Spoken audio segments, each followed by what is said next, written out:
it is evident that Pope Benedict is not more the Pope. We have simply to use our common sense.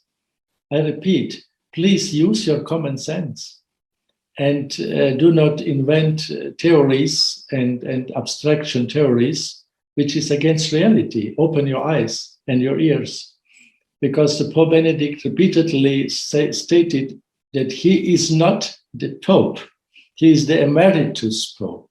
He stresses this.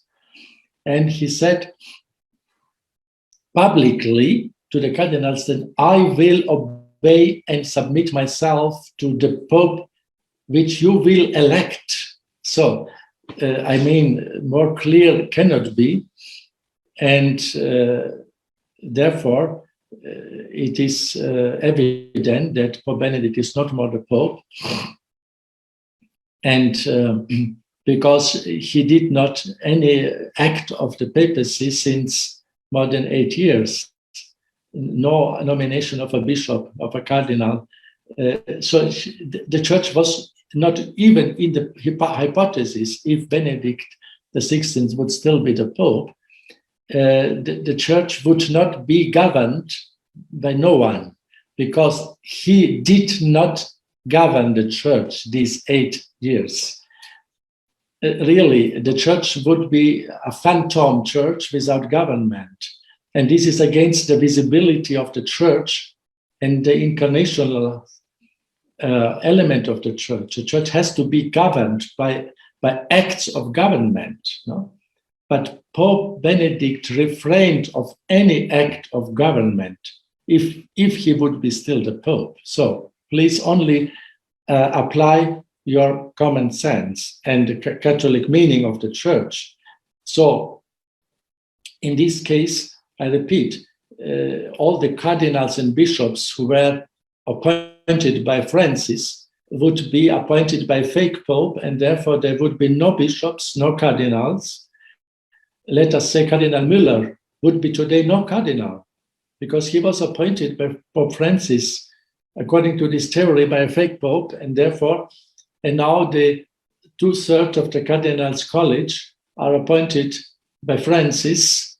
There would be fake cardinals, no cardinals. And so, I repeat, and all the bishops who were appointed already, they would have no faculties because they were appointed by a fake Pope. So it is contradictory to the structure, visible structure of the church. And so this opinion is closely to sedevacantism. Sedevacantism is a heresy because the church cannot be for a considerable time without a visible head. Otherwise, this is a sect then. We are a Gnostic sect of an invisible church, which is governed now, 8.5 years is governed, not governed. So it is de facto sedevacante. And so we are, again, this is against the entire tradition of the church, such a meaning that the church will be not governed for a couple of years. Of course, there were vacancies of the Holy See. The largest period was 3.5 years in the 13th century. There was no Pope. But there was no anti-Pope. Simply the Holy See was vacant and the cardinals could not find a candidate for the papacy. But was the largest period was 2.5 years and no more.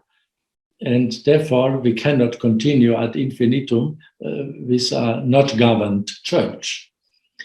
And so, and then there were several historical situations where there were several popes, anti-popes, but there was always a true pope. And these true popes are listed up in the Annuario Pontificio of the Holy See. So this is for us a criterion. Look there, they are listed up all the true popes, and also in this list there are anti-popes in the same time. And so the Holy See is the last judge. Who is the true pope? Not a group of theologians or lay people. The Holy See is the last judge who was a true pope and who was not a true pope.